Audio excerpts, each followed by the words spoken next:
출애굽기 8장 20절에서 32절입니다. 출애굽기 8장 20절에서 32절. 앞에 PPT에도 나오는데 우리 다 찾으셨죠?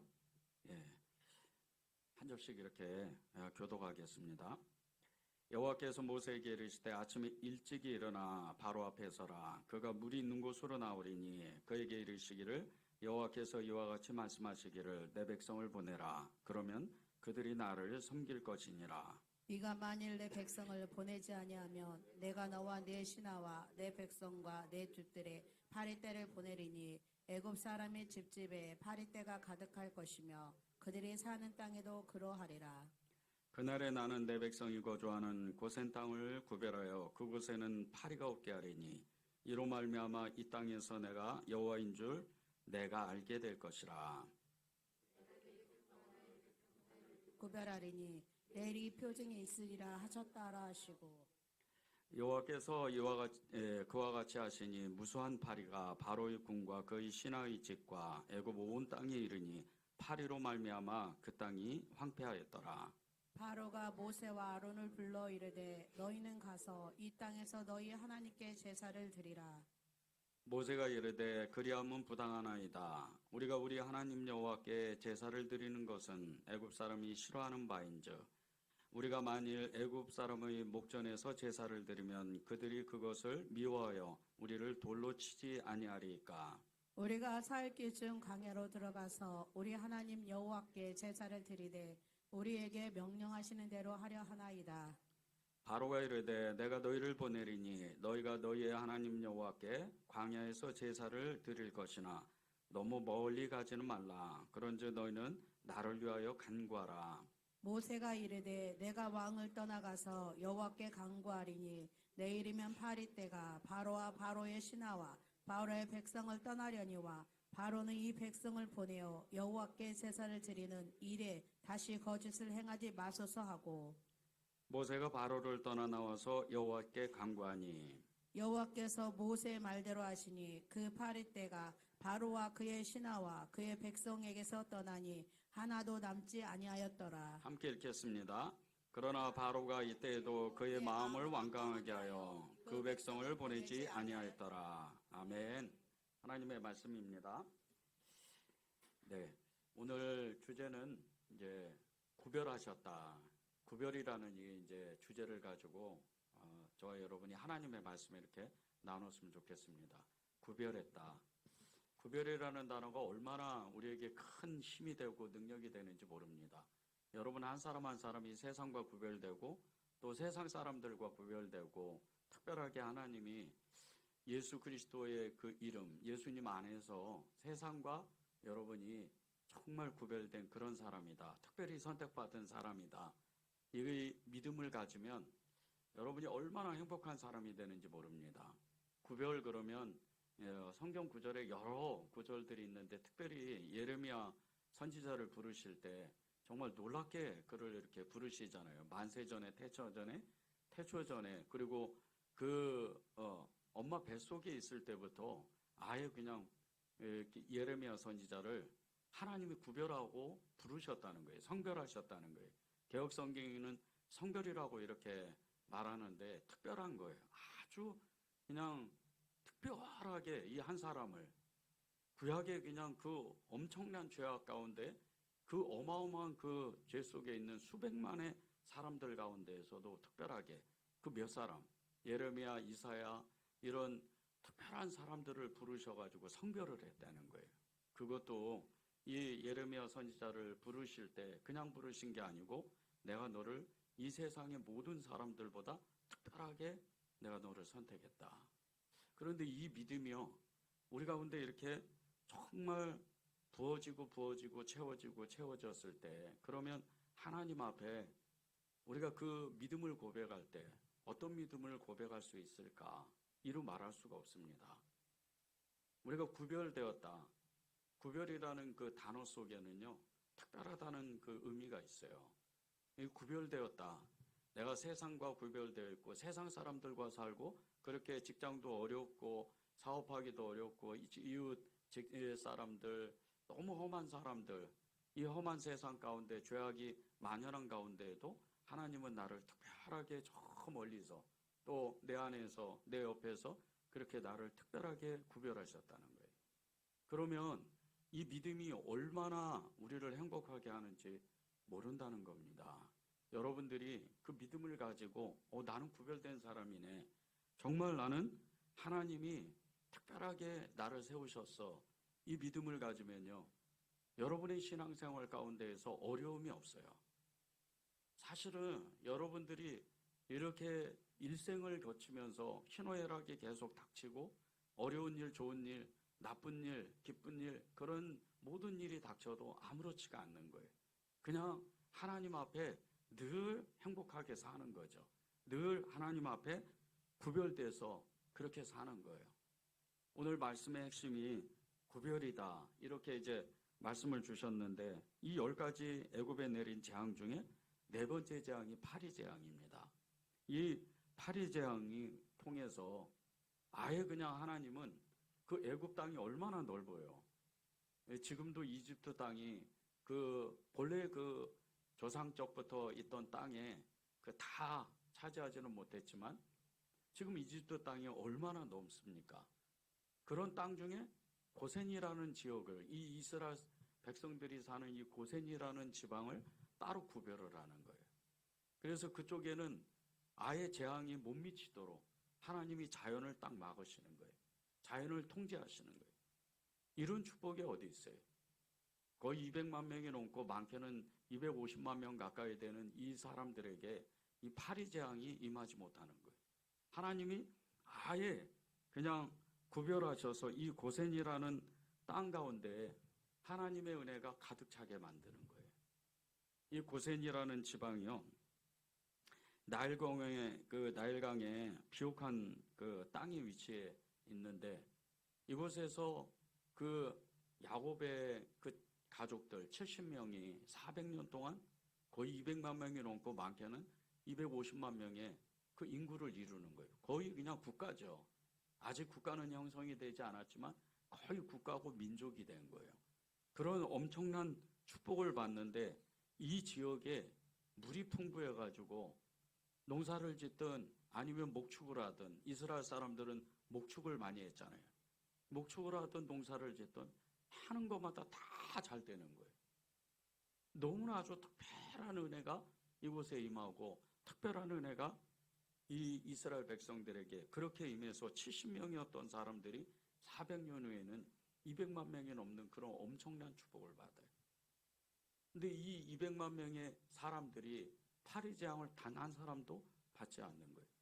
이 파리 재앙은요, 특별한 재앙입니다. 이 파리는 우리가 말하는 일반적인 파리가 아니에요.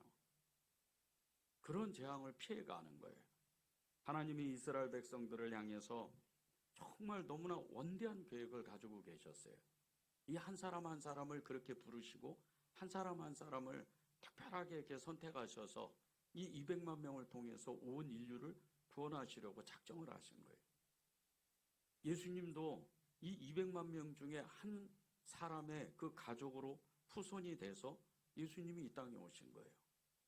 특별하게 유다 자손을 택해서 유다의 후손을 통해 가지고 예수님이 태어나셨지만 이스라엘 백성들이 없다면 이스라엘 백성들이 그때 하나님을 믿지 않았다면 과연 이렇게 우리가 예수님의 이름을 불렀었을까?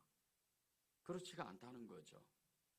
특별하게 하나님이 이스라엘 백성, 그것도 이스라엘의 이 조상이었던 아브라함을 택하시고 유다를 택하시고 그렇게 쭉 후손들이 내려와서 결국은 우리가 예수님을 믿는 거예요. 이런 축복을 받았다는 거예요. 여러분들이 지금 나의 구원의 그 고백, 나의 구원의 그 은혜, 그거 하나만 가지고도 이 땅에서 아무것도 안 해도 돼요. 성공 안 해도 돼요. 좋은 집에 살고 좋은 자동차 몰고 다니고 그리고 세상 가운데서 성공하는 거 그거 안 해도 됩니다. 어차피 우리는 천국 가는 거예요. 어차피 우리는 하나님의 나라, 그 하늘나라 가서 영생을 정말 수를 헤아릴 수 없는 그 영원한 생명으로 우리는 거기서 사는 거예요.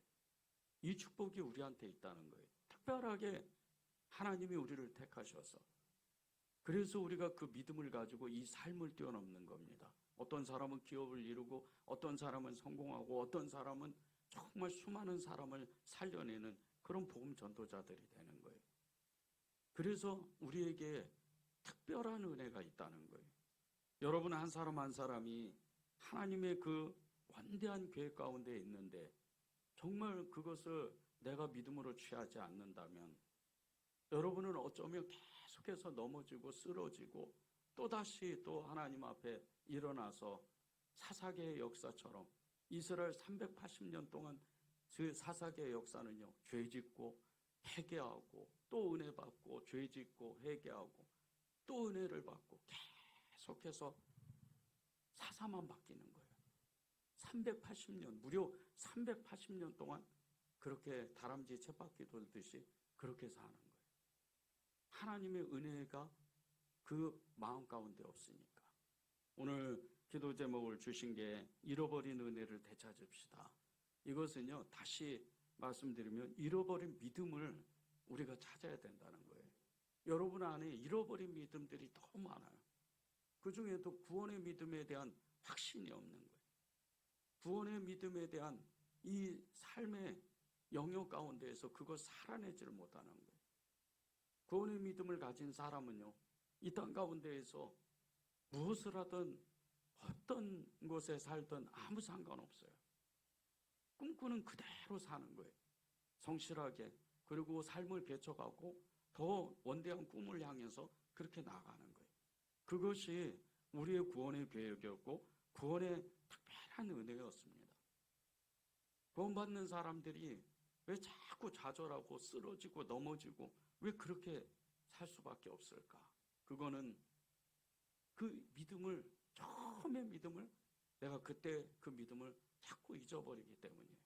우리가 예수님 믿고 정말 예수님을 알기 위해서 성경을 배우고 양육받고 제자 훈련받고 영성으로 그 프로그램들을 다 훈련하고 그것을 끝까지 믿음을 지키면 좋잖아요.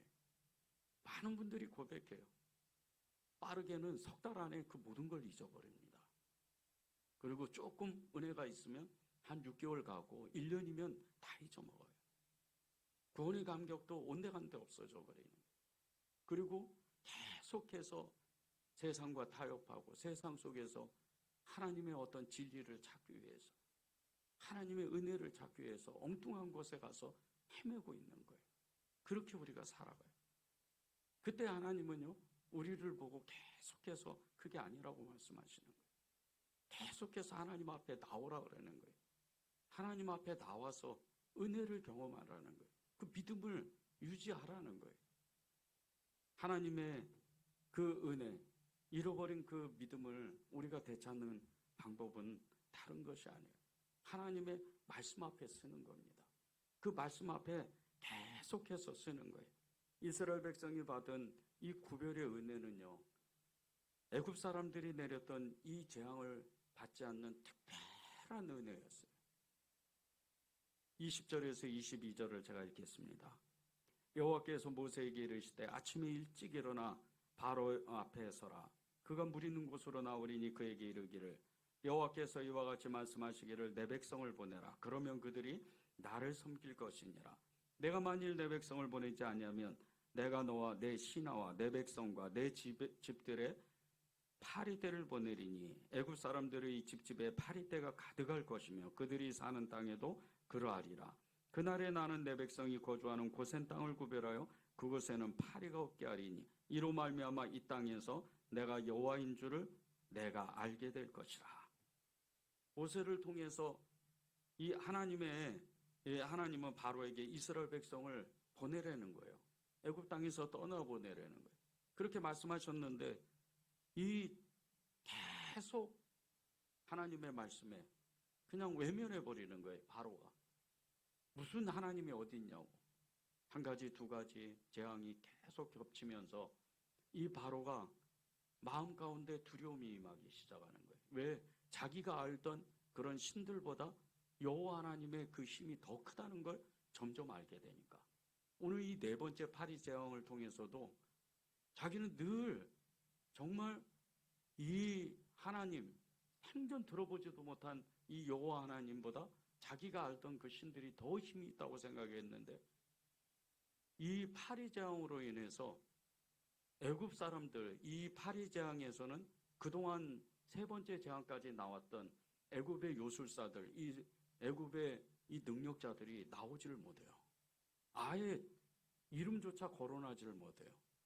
왜? 이 네 번째 재앙서부터는 하나님이 아예 자연을 탁 손으로 붙잡아 주셨기 때문에 자연을 아예 그냥 꼼짝을 못하게 해요. 이 파리 재앙은요, 굉장히 이 바로를 향해서 하나님의 무서운 질책이 있었어요. 이 파리가요, 헬라어로 페노메니아라는 단어를 써요. 이 페노메니아는 개파리라는 뜻이 있어요. 그냥 일반적인 파리가 아니에요. 파리인데 개파리라는 거예요. 그런데 이 개파리가 짐승들과 사람에게 붙어서 정말 한 번 물면 그냥 바로 질병이 발생하는 거예요. 이렇게 전염병이 순식간에 그냥 번지는 거예요. 홍수가 끝나면 이 개파리가 나일강 주변에서 출현을 합니다. 근데 그냥 파리들이 아니에요. 떼요. 그냥 수도 헤아릴 수도 없는 수천만 마리의 이 떼들이 이 사람에게 붙고 짐승에게 붙고 그렇게 질병을 일으키는 거예요. 그런데 이 개파리를 이 고센 땅에는 하나님이 안 보내시는 거예요. 고센 땅이 어디예요? 떨어져 있는 땅이 아닙니다. 애굽 안에 있어요. 똑같은 나일강 주변에 있는 거예요. 그런데 딱 구별을 하시는 거예요. 마치 국경선을 긋는 것처럼 딱 구별하셔가지고 이 파리들을 그 너머로는, 이 이스라엘 사람들의 사는 이 경계선 너머로는 절대 못 가게 만들어요. 아예 자연을 하나님이 손으로 붙잡아 주시는 거예요. 그렇게 하나님이 역사를 하는데 22절에 보세요. 내가 그날에 나는 내 백성이 거주하는 고센 땅을 구별하여 그곳에는 파리가 없게 하리니 이로 말미암아 이 땅에서 내가 여호와인 줄을 내가 알게 되리라. 하나님이 그 땅을 통치하신다는 거예요. 그 바로가 깜짝 놀라는 거예요. 그렇구나.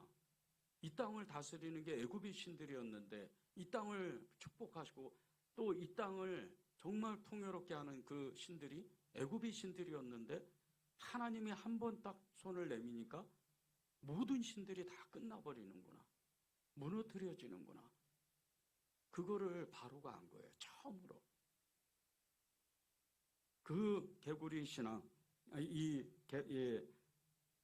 개파리, 이 파리 신앙은, 이 재앙은요, 하나님이 세상과 이스라엘 백성들, 특히 우리를 아예 구별을 하셔요. 여러분들에게 여러분이 모르는 하나님의 손이 있어요. 하나님이 여러분에게 다 하나님의 은혜를 덧입혀 주십니다. 그래서 여러분들이 병원에 가고 병이 걸리고 그리고 사업이 안 되고 돈을 못 벌고 생활이 어렵고 그런 중에도 여러분이 살아갈 수 있는 거예요. 여러분이 그때는 힘들죠. 여러분이 그때는 너무나 고통스러워요. 그런데 가만히 인생을 뒤돌아보면요, 그 모든 일생 가운데에서 하나님이 나와 함께 계셨다는 것을 어느 순간 깨달아요. 그게 하나님이 우리를 구별하셨다는 거예요. 이스라엘 백성들이 특별하게 이 고센 땅을 하나님이 구별하셔서 그들을 보호하셨다는 것을 이 모세하고 아론은 너무나 정확하게 알았어요. 이스라엘 백성들은 아직 하나님의 은혜가 뭔지를 깨닫지 못합니다. 애굽 백성들은 아예 몰라요. 바로는 지금 그냥 무서운 거예요. 그런 중에 하나님이 정말 그 이스라엘 백성들을 보호하셔서 먹고 사는 모든 문제, 그리고 질병이 그 땅에 임하지 못하도록 하나님이 보호하시는 거예요. 이것을 우리가 믿어야 돼요. 우리가 잃어버린 믿음 중에 하나가 뭐가 잘 돼야, 내가 성공해야, 내가 예수님 믿고 교회 잘 다니고 봉사해야, 기도 많이 해야 하나님이 나를 축복해 주신다고 생각을 해요. 절대 아닙니다. 물론 그래서 복을 받을 수도 있어요. 그런데 아니에요. 우리가 예수님을 인격적으로 만나는 그날, 그 어느 날서부터요, 하나님은 우리를 떠나지를 못하세요. 오히려 우리를 너무 사랑하셔가지고 끝까지 우리를 어떻게 하면 깨닫게 하고, 어떻게 하면 지키고, 어떻게 하면 천국까지 같이 가시려고 애를 쓰세요. 우리가 믿지를 않으니까 그래요. 왜 처음에 우리가 믿을 때 그렇게 마음이 뜨거웠다가, 왜 우리가 처음 믿을 때 그렇게 많은 눈물을 흘렸다가 1년이 지나고 5년이 지나고 10년이 지나면 믿음이 다 사라지는 거예요.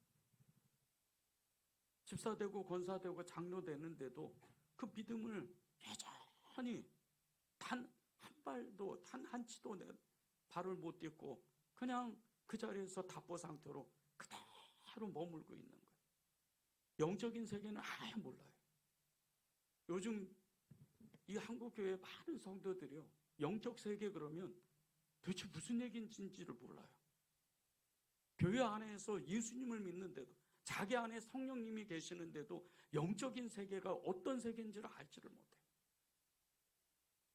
그러니까 계속 육신이 끌려가는 대로, 육신이 그냥 생각하는 대로 그렇게 사는 거예요. 우리는 이 땅에서 왜 믿음으로 사는 줄 아십니까? 영적인 세계를 아니까, 그 행복을 맛봤으니까, 하늘의 비밀을 아니까 우리가 이 땅에서 아무것도 손에 안 잡혀도, 눈에 아무것도 안 잡혀도 행복한 사람이 되는 거예요. 그게 영적 세계에 사는 사람이에요. 하나님의 세계, 하나님의 나라가 이 땅을 통치하는 거예요. 지금 바로가 그것을 서서히 깨닫는 거예요. 자기도 모르게 하나님이 자기가 그렇게 믿었던 수많은 신들, 그렇게 능력이 있고 수천 년 동안 이 애굽이라는 땅을 축복하셨던, 자기가 생각했던 그런 신들의 힘이 아무것도 없다는 걸 알게 됐어요. 우리가 누구를 믿습니까?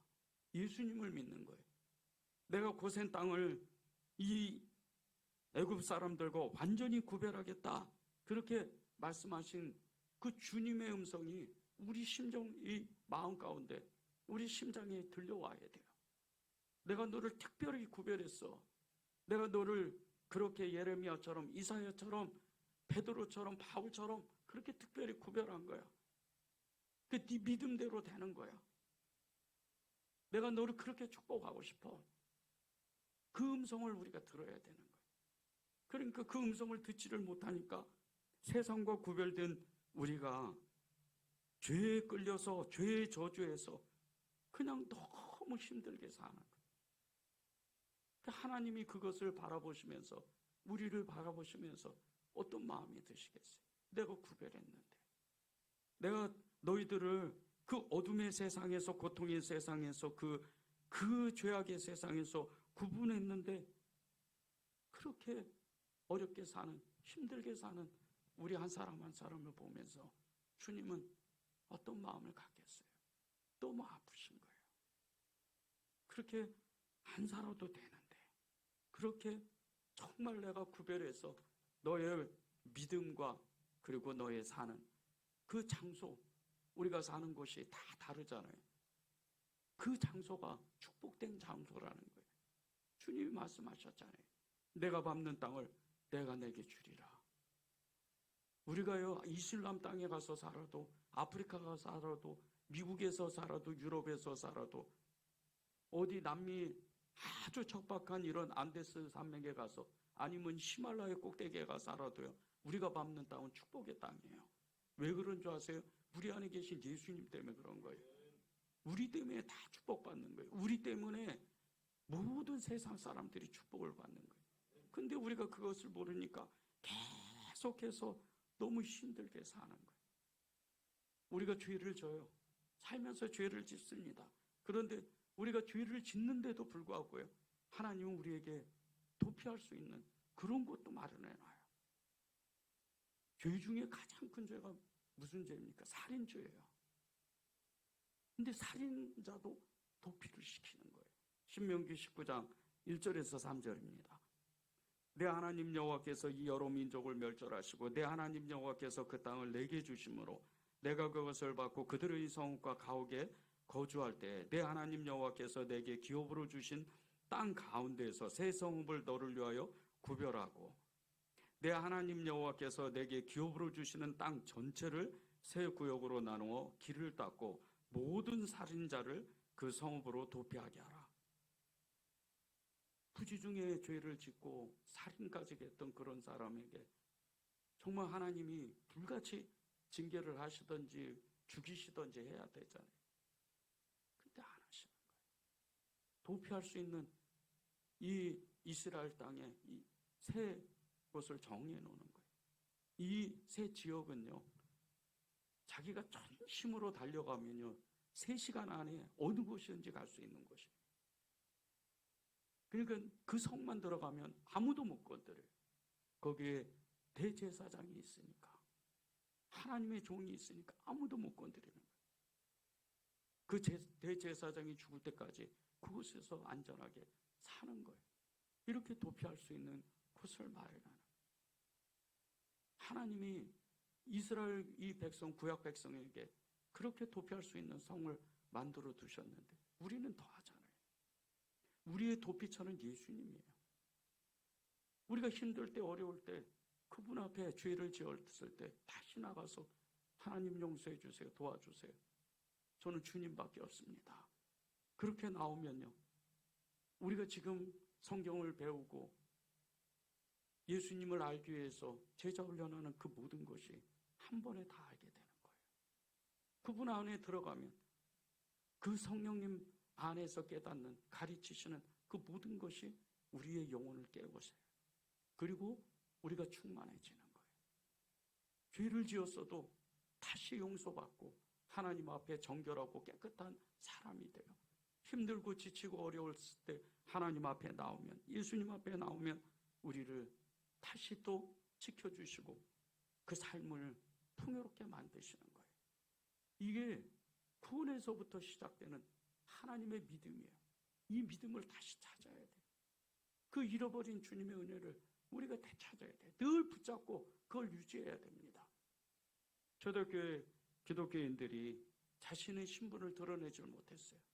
드러내는 순간 죽으니까 십자가형을 당하든지 불에 태워 죽든지 감옥에 갇히든지 사자밥이 되든지. 그래서 정말 하나님께 기도하고 너무나 좋은 그 아이디어를 냈어요. 그것이 물고기 문양을 만들어서 집집마다 걸어두는 거예요. 목걸이를 만들어서 목에 걸고 다니든지. 집집마다 그 물고기 문양이 있으면 이 사람, 이 집은 예수님 믿는 집인가 보다. 그리고 구약의 그 도피성과 같이 정말 이 로마 군인들에게 쫓겨다니고 일방인들에게 쫓겨다닐 때 그냥 문만 두드리면 열어주는 거예요. 그리고 그곳에 가서 안전히 거하는 거예요. 이 물고기 문양이 있던 곳에는요, 작은 집 같지만 그곳에서 예배도 드리고 그 모임도 갖고 함께 밥을 먹었어요. 이 물고기 문양이 헬라어로 예수스, 크리스토스, 테오, 쉬오스, 소테르라는 단어를 써요. 근데 이것을 이 글자를 해석해 보면요, 예수스, 크리스토스, 예수 그리스도 말씀하는 거잖아요. 예수 그리스도라는 게. 이 테오 히토스는 하나님의 아들이에요. 그리고 맨 마지막에 소테르라는 단어는 구원자라는 거예요. 예수 그리스도는 하나님의 아들이고 우리의 구원자였다. 그분 앞에 가는 거예요. 그분 앞에 가면 우리는 언제나 우리의 죄를 용서받고 언제나 하나님이 우리에게 하늘에서 뜻이 이루어진 것 같이 하나님의 교회, 나에 대한 하나님의 축복이 임하는 거예요. 그것이 우리의 영원한 도피처요, 하나님이 세상과 우리를 구별하신 하나님의 은혜였던 거예요. 초대교회 성도들이 자기 집 문 앞에 그렇게 비밀스럽게 그 문양을 새겨놨는데 이것이 발각돼서 다 또 무너져요. 그러면 어떻게 합니까? 또 땅을 파가지고 굴을 만들어서 그 땅 속으로 들어가는 거예요. 그래서 로마를 비롯해서 여러 지역에 이 카타콤이라는 이 지하 동굴을 만들어서 그렇게 교회를 또 세우는 거예요. 수백 년 동안 그 믿음을 지킵니다. 거의 300년 가까이를 그렇게 믿음을 지켜요. 그리고 끝내는 이 도피성에 피해 있던 세상과 정말 구별된 이 그리스도의 성도들을 하나님이 꺼내시는 거예요. 그리고 온 세상 가운데 하나님의 축복을 만드시는 거예요. 번대를 살아가는 우리 여러분 한 사람 한 사람이 어쩌면 죄가 만연한 이 세상 가운데에서 살기가 너무 힘들어요. 너무 힘듭니다. 저도 너무 힘들 때가 여러 번 있었어요. 그런데 하나님 앞에 나올 때마다 깨닫는 것이 있었어요. 힘들지만 예수님 안에 오면 행복하다는 거예요. 힘들지만 예수님 안에 오면 풀어진다는 거예요. 이게 우리가 누릴 수 있는 축복이고 특별하게 세상과 구별하신 하나님이 예수 그리스도라는 우리의 구원자 되신 우리의 하나님이신 우리의 생명이신 그분 앞에 나오게 하는 거예요. 지금은 사순절을 보내고 있습니다. 여러분은 사순절을 어떻게 보내세요? 여러분의 사순절 2025년에 사순절은 어떠세요?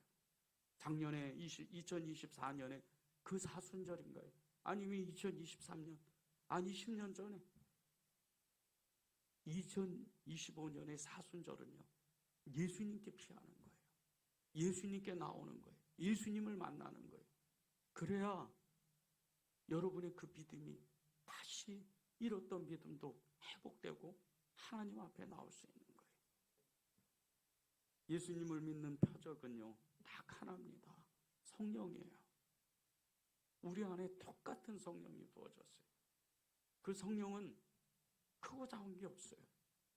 베드로에게 그 안에 있던 성령님, 그리고 바울 그 사도에게 그 안에 있던 성령님, 그런 성령님은 어마어마한 것 같고, 대한민국에서 가장 이 한국교회에서 유명한 어느 목사님의 그 안에 계신 성령님, 그리고 내 안에 계신 성령님은 너무나 작은 것 같고, 아니에요. 우리 안에 계신 성령님은 동일한 하나님이에요. 베드로가 믿음으로 고백하고 바울이 믿음으로 고백하고 이 기독교 역사 가운데 가장 큰 일을 했던 어떤 믿음의 사람 증인이 하나님의 일을 했다면 그 안에 계신 성령님도 우리 안에 계신 성령님과 똑같은 하나님이에요. 그것이 우리가 예수 그리스도의 그 따로 구별하신 늘 우리의 평생에 도피처인 그 예수님의 성령님이신 거예요. 여러분이 그분을 믿어야 돼요. 그분을 따르고 그분 앞에서 정말 흔들리지 않는 하나님의 그 무한하신 사랑과 그 믿음을 유지하는 거예요. 그것이 세상과 우리를 구별하신 하나님의 은혜인 거예요. 예레미야 1장 5절을 제가 읽겠습니다. 내가 너를 모태에 짓기 전에 너를 알았고 내가 배에서 나오기 전에 너를 성별하였고 너를 여러 나라의 선지자로 세웠다. 여러 나라의 선지자로 세웠다는 거예요. 그렇게 힘들었는데 나이가 30이 다 돼서 아무것도 없어요. 예레미야는 그저 입은 옷자락 하나밖에 없어요. 지금도 그 예수 믿는 사람, 하나님을 믿는 사람들을 잡으려고 하는, 선지자들을 죽이려고 하는 대제사장서부터 왕서부터 수많은 백성들이 자기를 잡으러 오는 그런 가운데 정말 그 어두운 골목 가운데에서 하나님의 음성이 들리는 거예요. 내가 너를 성별했다. 내가 너를 구별해서 모태에 그 짓기 전에 너를 알았고 내가 배에서 나오기 전에 너를 성별했다. 그 말씀이 이 예레미야의 정말 평생에 그 사역을 할 수 있는 힘이었어요. 그런데 이 너를 성별하였다고 하는 이 단어가요, 이 원어에 보면 카다시라는 단어를 써요. 이 단어는요 아주 특별한 단어예요. 여러분이 이 말씀을 꼭 잊으면 안 돼요. 이 카다시라는 단어는 사람, 장소, 시간 등을 특별하게 구별해 가지고 아예 세웠다는 거예요. 아주 특별하게 구별해서 이 사람을 세웠다는 거예요. 사람이고 장소고 그리고 시간도 아주 특별하게 구별했다는 거예요. 이 세상의 모든 우주의 시간들이 지금도 계속해서 흘러갑니다. 그런데 하나님의 그 영원한 시간은요, 우리가 상상할 수 없을 정도로 정말 영원한 시간이에요. 우리가 그 시간에, 그 시간 속에 하나님 앞에 주님의 손을 붙잡고 지금 가고 있는 거예요. 여러분을 특별하게, 여러분이 사는 장소, 여러분의 그 삶의 시간들, 그 모든 것들을 특별하게 성별해서, 택해서, 구별해서 여러분을 그렇게 붙잡았다는 거예요. 이게 우리가 받은 축복이에요. 왜 처음에는 그렇게 뜨거웠다가 왜 점점 믿음을 잃어가요? 이게 이 믿음을 우리가 고백하지 못하고 유지하지 못하고 이 믿음 가운데에서 하나님을 고백하지 못하니까 자꾸 잃어버리는 거예요. 내가 누구지? 내가 집사인가? 내가 권사인가? 내가 장로였던가? 내가 목사였던가? 그러면서 내가 누군지를 모르는 거예요. 저는 목사가 된 지 6년이 됐어요. 처음에 목사가 됐을 때 그렇게 많이 울었어요. 지금도 목사라고 생각하면 너무 감격하는 거예요. 저는 혼자 있을 때 계속해서 웁니다. 너무 좋아서 우는 거예요. 나 같은 게 무슨 주의 종이라고. 나 같은 거를 하나님이 쓰시는구나. 특별한 은혜가 있다는 것을 믿기 때문이에요.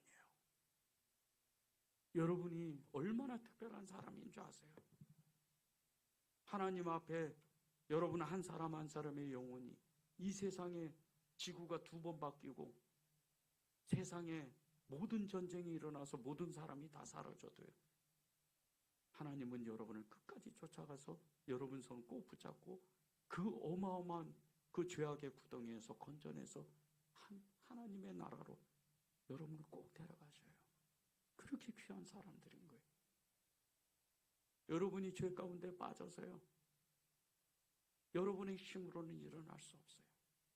그래서 이제는 죽는구나, 이제는 죽을 수밖에 없구나, 하나님을 믿으려고 해도 힘이 없구나, 그럴 때조차도요, 마틴 루터가 그 온 방 안에서 마귀가 나타나서 너희 죄가 이렇게 많았다 그랬을 때, 맞아, 나는 죄인이야. 그런데 내 안에는 예수님이 계셔. 그 말 한마디 때문에 이 마귀가 순식간에 사라지는 것 같이, 여러분이 아무리 죄를 많이 져도요, 예수님의 이름을 부르기만 하면, 진짜로 진실로 여러분이 고백하기만 하면 그 모든 죄는 사라지는 거예요. 그리고 하나님 붙잡으셔요. 우리가 잃어버린 영혼, 그 믿음이 너무나 많기 때문에 하나님은요, 우리에게 계속 그 잃어버린 믿음, 하나님의 그 은혜를 되찾으라고 하나님이 계속 말씀하시는 거예요. 25절 27절을 제가 읽겠습니다. 바로가 모세와 아론을 불러 이르되 너희는 가서 이 땅에서 너희 하나님께 제사를 드리라. 모세가 이르되 그리하면 부당하나이다. 우리가 우리 하나님 여호와께 제사를 드리는 것은 애굽 사람이 싫어하는 바인즉 우리가 만일 애굽 사람의 목전에서 제사를 드리면 그들이 그것을 미워하여 우리를 돌로 치지 아니하리까. 우리가 사흘길쯤 광야로 들어가서 우리 하나님 여호와께 제사를 드리되 우리가 우리에게 명령하시는 대로 하려 하나이다. 하나님이 이 파리 재앙을 애굽 전체에 내리니까 이 바로가 너무 무서워서 그러면 제사 지내라. 모세 네가 말한 대로 이 땅에서 제사 지내라 하나님께. 그 얘기를 듣자마자 모세가 처음으로 이 바로 앞에서 권능을 나타내요. 절대 그렇게 못한다는 거예요. 이 땅에, 이 죄악의 땅에서는 제사 못 드린다는 거예요. 그리고 우리가 이 애굽 땅에서 사흘길, 거의 한 100km 가까이 되겠죠. 그 길을 나가서 제사를 지내야 된다는 거예요. 이렇게 담대해져요. 여러분이 하나님을 만나는 장소가 있어요. 세상을 살면서도. 그것이 예수 그리스도입니다. 여러분이 직장 가운데 여러분이 사는 그 그 집, 어느 도시, 어느 그 장소, 그리고 여러분이 만나는 어느 사람들, 그 세상 사람들 가운데도요, 여러분이 꼭 하나님을 만나야 되는 장소가 있어요. 이 이스라엘 백성들에게는 광야길로 나가라는 거예요. 광야에 가서 하나님께 예배드리라는 거예요. 모세가 지금 그걸 고백하는 거예요. 여러분이 예배 채소가 어딘 줄 아십니까? 여러분 다 알고 있는 곳이에요. 교회예요. 교회에서 예배드리는 거를 쉽게 생각하면 안 돼요. 교회에서 예배드리는 건요, 우리가 상상하지 못할 하나님의 그 은혜가 그곳에 있습니다. 영적인 은혜가 먼저 있어요. 두 번째는요, 환경적인 은혜가 있어요. 영적인 은혜는요, 교회에 들어오면 왠지 모르게 내 영이 그때부터 충만해지기 시작해요. 예배 한번 제대로 드리면요, 아무리 죄에서 붙잡혀 있는 사람도 그냥 죄에서 해방됩니다. 세상에서 아무리 좋은 그런 세상에 재미가 있다 하더라도요, 예배 한번 제대로 드리면 그냥 사라져요. 예수님밖에 없어요. 이게 영적인 은혜예요. 그리고 예배를 드릴 때 이루 말할 수 없는 은혜가 있어요. 하늘이 열리는 거예요. 하늘의 비밀을 알게 되는 거예요. 바로 이 바울이 하나님 앞에 예배 드릴 때 2번이나 3층청을 올라가요. 그런데 2번이나 3층청을 올라가면서, 하늘에 올라가면서 이루 말할 수 없는 것을 봅니다. 사도 요한은 그거보다 더해요. 아예 그냥 하늘이 문이 열리고 하늘의 그 수만도 헤아릴 수도 없는 그 수많은 천군 천사가 하나님을 찬양하는 거예요. 이 눈이 열리는 거예요. 예배 때 하나님 앞에 나아가니까 그렇게 눈이 열리는 거예요. 그러면요, 이 땅에 아무리 어려운 삶이 있다 해도 아무것도 아니에요. 하늘을 봤기 때문에. 예수님을 만났잖아요. 하나님을 만났잖아요. 아무것도 아니에요. 하나님 앞에 시내산에서 예배드렸던 이 모세를 보세요. 그 얼굴에 보세요. 똑같은 사람인데 얼굴을 뭐 쳐다보지를 못해요. 왜 그런 줄 아세요? 성령이 그 안에 거하니까. 너무나 강력한 힘으로 거하니까. 그러니까 이 모세 얼굴을 보지 못하는 거예요. 여러분이 그런 마음으로 여러분의 그 구별된 장소를 마음에 정해야 돼요. 그곳이 여러분의 집 안에 있는 골방의 처소일 수도 있어요. 예배당일 수도 있습니다. 여러분의 직장 가운데 하나님을 만날 수 있는 어느 장소가 될 수도 있어요. 지하철을 타고 다니면서, 버스를 타고 다니면서, 운전을 하면서도 만날 수 있어요. 저는 예수님 처음 만날 때요, 지하철에서 주로 주님의 음성을 많이 들었어요. 얼마나 많이 들었는지 몰라요. 하다못해 그 지하철에 칸칸에 이 써져 있는 하나님의 말씀조차도 저에게 심장을, 제 마음을 뜨겁게 하는 거예요. 그때마다 눈을 감고 하나님 앞에 기도하면 하나님이 말씀하시는 거예요. 내가 너를 사랑한다. 저에게 하나님이 주시는 말씀은 늘 한결같았어요. 내가 너를 사랑한다. 이 말씀 안에 모든 게 들어있기 때문에 여러분이 그 하나님을 만나는 장소, 구별된 그 장소를, 그 잃어버렸던 믿음에 그것을 다시 회복하려고 그 장소를 여러분이 마련해야 돼요. 이 이스라엘 백성같이, 이 모세가 고백했던 것 같이, 하나님, 저는 정말 하나님 앞에 나가서 구별된 장소를 만들겠습니다. 그것이 광야일 수도 있고, 그것이 예배당일 수도 있고, 삶의 어떤 터전일 수도 있을 겁니다. 이 이스라엘 백성들이 광야에 나가서 하나님을 예배하게 됐는데, 이 광야라는 이곳이요, 히브리서 기자는, 히브리서에는요, 교회라고 그랬어요. 그래서 광야교회인 거예요. 이 광야교회에서 그들은 어마어마한 은혜를 체험해요. 역사적으로 보십시오. 이 광야에서 처음으로 이스라엘 백성들이 하나님의 말씀을 받고 모세를 통해서 성막을 만듭니다. 이 성막은 죄가 있는 사람 들어가지 못해요. 그 자리에서 죽습니다. 대제사장조차도 방울을 달고 들어가야 돼요. 그런 엄청난 장소예요. 그 성막이 솔로몬 성전의 모델이에요. 그리고 이스라엘, 이 예루살렘, 특별히 예루살렘 땅에 성전이 무너졌다가 세워졌다 계속 반복하는 거예요. 이렇게 특별한 장소예요. 여러분의 그 마음에 구별된 하나님의 성전이 세워져야 돼요. 그래야 여러분들이 그 믿음을 계속해서 유지할 수 있는 겁니다. 22절을 제가 마지막으로 읽겠습니다. 그날에 나는 내 백성이 거주하는 고센 땅을 구별하여 그곳에는 파리가 없게 하리니 이로 말미암아 이 땅에서 내가 여호와인 줄을 내가 알게 될 것이다. 구별하셨다는 거예요. 하나님이 특별하게 이 고센 땅을 구별해서 여러분에게 그 고센 땅의 그 은혜, 하나님이 구별된 그 구별된 사람으로서 구별된 장소에서 하나님을 만나는 그런 축복을 여러분이 누리시길 바랍니다.